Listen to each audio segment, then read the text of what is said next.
Wala ka bang hilig sa pusa?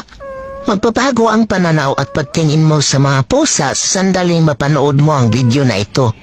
Tiyak magugustuhin mo ng mag-alaga ng pusa. Ang mga pusa ay karaniwang binabaliwala lamang sa ating mga tahanan.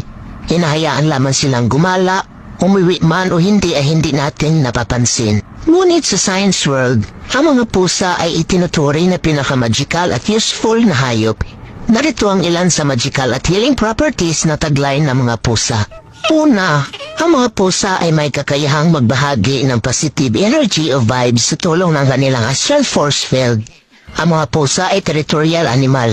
Ibig sabihin, pinahalagahan nila na sobra ang kanilang teritoryo. Ang aura o magnetic field na lumalabas sa katawan ng isang pusa ay sumasaklaw sa kabuuan ng ganyang environment.